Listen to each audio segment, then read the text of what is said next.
All right. Well, welcome everyone. Because this is being recorded and I want to minimize background noise, everybody's muted. And I already explained to everyone here that you can use the chat bubble to ask your questions or make comments.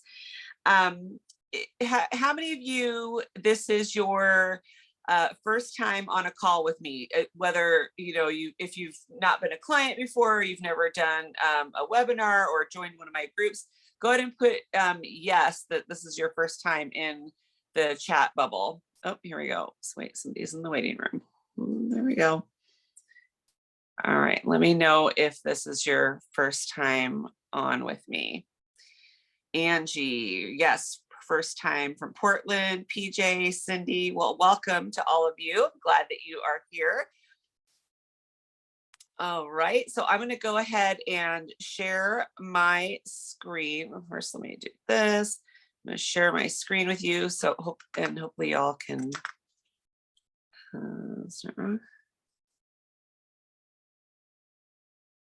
Okay, oops. Here we go. This is what I want. All right. So welcome, everyone. I'm excited to give you my best holiday tips for staying food sober during the holidays and social situations. It's my hope that you will be able to implement some of these to make this next couple of weeks easier on you. I know some of you who have been through my groups before some of these will be familiar to you, but let's jump right in. My first tip is to always have a plan. We can know without surprise that this time of year is going to be a danger zone for many of us. Typically, we know about holiday parties and family get-togethers ahead of time, so it's highly unlikely that we're going to be, surprised by an event last minute, although that can sometimes happen. But usually this time of year, we know it's coming. We can anticipate lots of holiday baked goods and candies around our workplace. If you work outside of your house, perhaps gifts of food from friends and neighbors. I just had one of my neighbors bring over a plate of chocolate candies yesterday. She does every year. She makes them for everybody on our cul-de-sac. And so she always does that.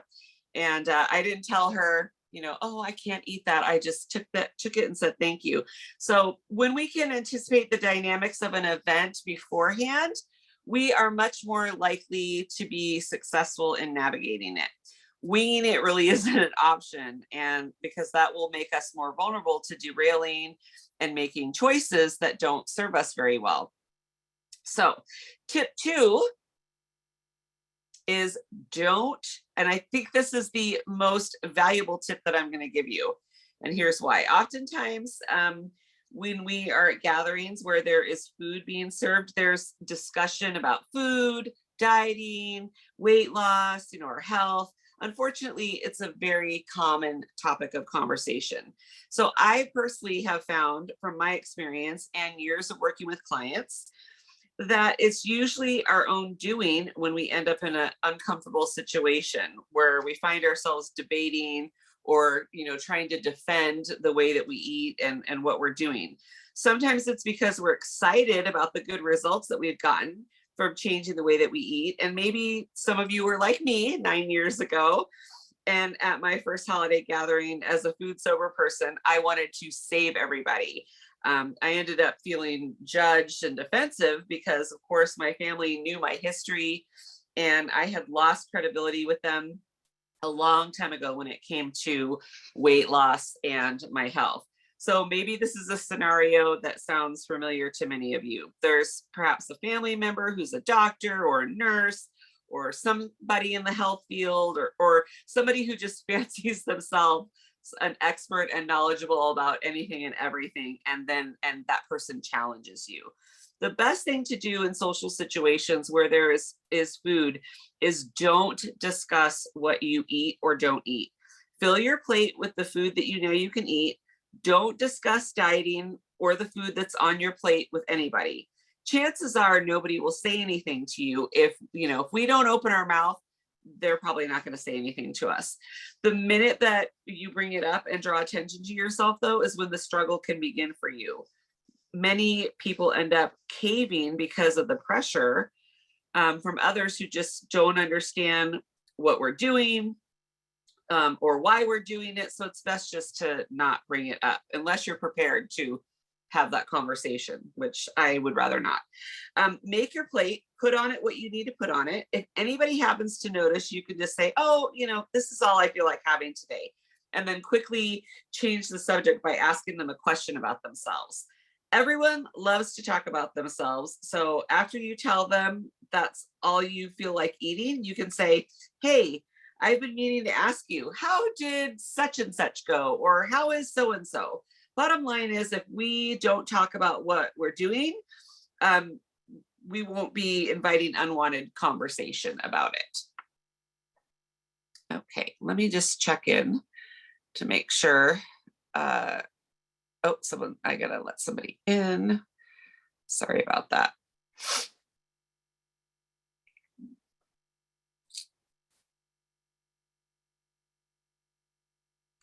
Oh, okay. All right, tip 3 is eat before you go. If you are going into a situation where you don't know what the food is, or there's going to be temptation there for you, then a good strategy is to not go in hungry. Going in hungry is a danger zone. Eat some fatty protein before you go so that you are less tempted to partake in foods that don't serve you well. And that leads me to tip 4, which is bring something to share. So in addition to eating before you go, you could bring something to share, and share being the operative word here. Don't be weird and bring some single serving portion of something just for you, because that takes us back to tip number 1. Don't talk about your diet. Bringing something just for yourself draws attention to you and invites questions, criticism, and debate. Bringing something to share ensures that you have at least one thing to eat. So make a fabulous keto dish that you can eat and that everyone else can also enjoy. And remember, don't make any announcements that it's keto. Just say the name of the dish, like it's cheeseburger casserole or stuffed mushrooms or bacon wrapped green beans. No commentary about it. We don't need to say it's a healthy version or anything like that. Just the name of the dish if anyone asks. And then we're not opening ourselves up to unnecessary or unwanted criticism. Okay, let me just check again, make sure. Nope, nobody. Okay, I don't want to miss anybody. All right. Tip 5, no second helpings. Commit to no second helpings. Treat the holiday meals the way you treat all other meals. A holiday should be just like any other day of the year as far as your eating goes, as far as your food sobriety goes. It's not an opportunity or an invitation to overeat or to binge and overindulge. There may be more food options than normal, but that's okay. You can put a couple of bite-sized amounts of the appropriate foods on your plate. Choose the most nutrient-dense foods first. Put everything you want to eat on one plate, and then set a firm boundary that you don't go back for second helpings. Eat mindfully. Don't rush through your meal. Give your body time to receive the signal that it's satiated. So I want to reiterate, put everything you want to try on one plate. If there's lots of different dishes to try, you don't need, a full serving of everything anyway. So you can just put like a little dollop of everything on your plate, and when it's gone, it's gone. And then engage in conversation with whoever's around you. All right, tip 6. One way to help you overcome temptation and to ward off the food pushers and naysayers is to help serve the food. For one thing, it keeps you busy, but secondly, it creates a visual for the other people at your event. People see you with the food, including the dessert, and then they just assume that you've had some. Whereas if you're just sitting off to the side and not eating any dessert and looking sad and miserable, people may notice. If there are items of temptation at the event and you want to give people the impression that you've ate so that they don't question you not eating something, then the best thing for you to do is have that food in your hands. I know that might seem counterintuitive, but if you're helping to serve the food and passing out plates of dessert, people are just going to assume that you had some because psychologically and visually they saw you with it. All right. Tip 7, send leftovers home with others. This one's an easy one. If you are the host of the event and leftovers have traditionally been a danger zone for you, like they were for me, then send all the leftovers home with your guests. Remember, tip number 1, always have a plan. Purchase some of those like disposable plastic containers prior to your get together so that you have plenty to put leftovers in and to give to your guests as they leave. This has been, was a huge game changer for me because leftovers were a huge danger zone for me. I couldn't, in the years before my food sobriety, I couldn't wait to get everybody out of my house so I could start eating again.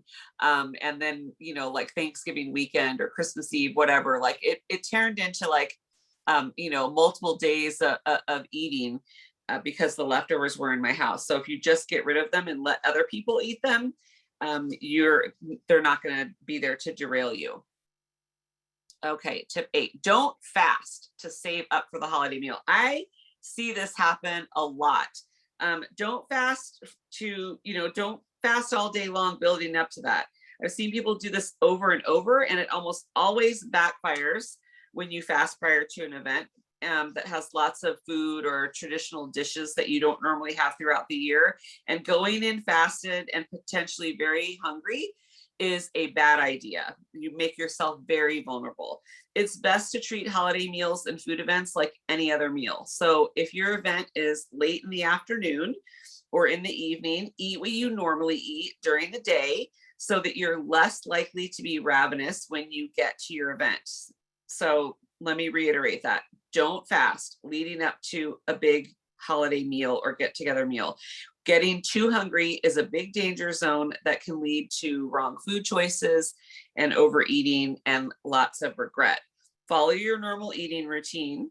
If you normally eat in the morning, don't skip it to save up. Just eat normally throughout the day and treat that holiday meal like you treat every other meal, and it's just your next or last meal of the day, wherever it falls, on your schedule.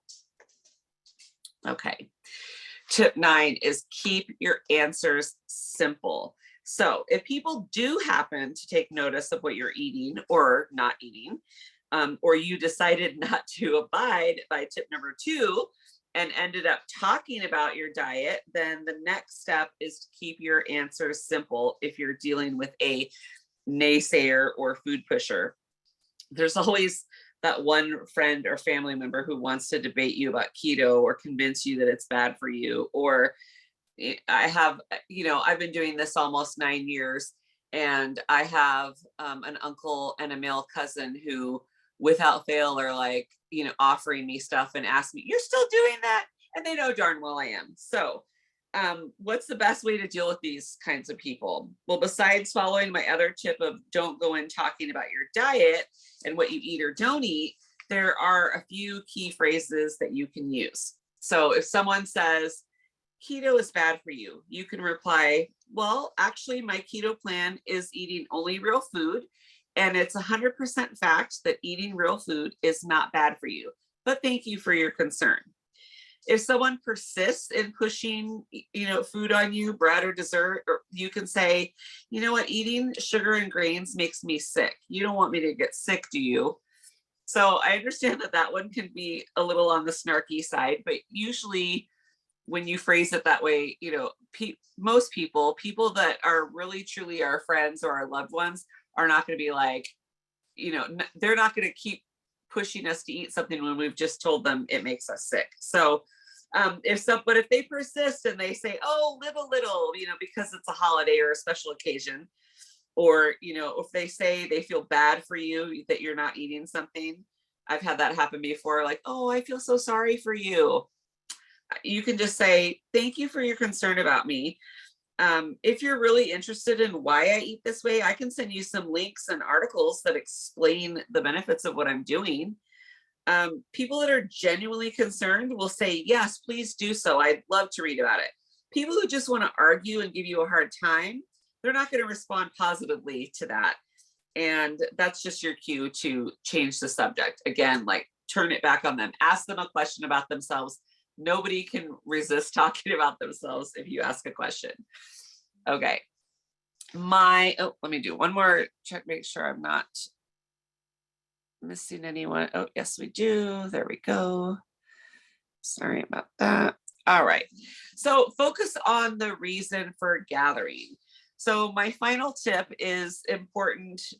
I think it's one of the most important, and it's to focus on the reason for your gathering.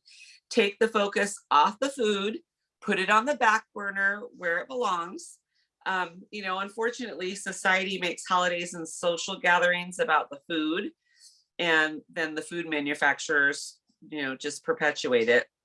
So the gathering should be about relationships.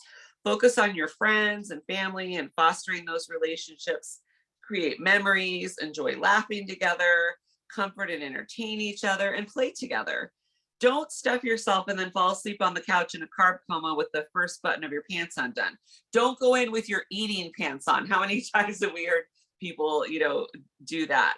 So just remember, when we get together with friends and family socially, that it should be about relationship building and making memories, not about the food.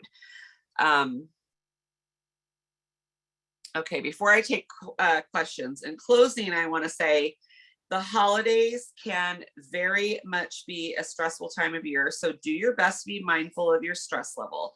Check in with yourself, give yourself a little extra TLC if you have to. Remember that if you're feeling overwhelmed, you don't have to attend every party. It's okay to take care of yourself and to stick close to home or do something with only your immediate family. It's okay to say no to things. Do whatever you need to keep yourself feeling sane. Slow down, take a deep breath, take some time to take in the holiday sights and sounds. I hope you all go into the new year already food sober. It's a great way to start out the new year with no regrets.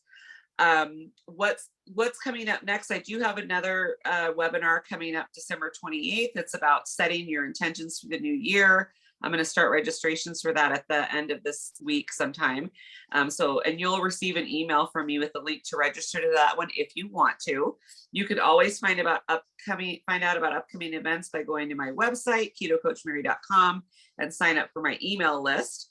Also at the website, you can find all of my current coaching offerings for private coaching and group coaching. So now let me go back. Let me go back to Zoom here and stop. There we go. All right. We go to the chat, see what we have there. Okay. All right. No questions. Does anybody have any questions or comments about anything that I went over? Is there anything that you've dealt with at social events or with friends and family that I didn't cover that you need guidance on? Anyone? Oh, my camera's still off. Sorry. Let's go back to that. All right. No questions? Really? Okay. Well, thank you so much to all of you that were here this evening. I hope that you found these tips helpful and that you find them useful between now and the end of the year. I hope you have an amazing holiday with your family and friends, and a happy new year, and that you go into the new year still food sober and feeling good and not starting over and not having any regrets. Thank you to those of you that you were here. Kathy says, very helpful, especially since I'm going to a work meeting this week in Nashville. Good. I hope that helps, because chances are, man, those work meetings can be brutal, right? Ruby, thank you. So good to see and hear you. Thanks, Ruby. Good to see you too. I've missed you. All right. Anybody else? Any burning questions? Any last minute things? No? Okay. Thank you so much. You will get the recording of this in your email in the next 24 hours. And I look forward to seeing you again. Good night, everybody.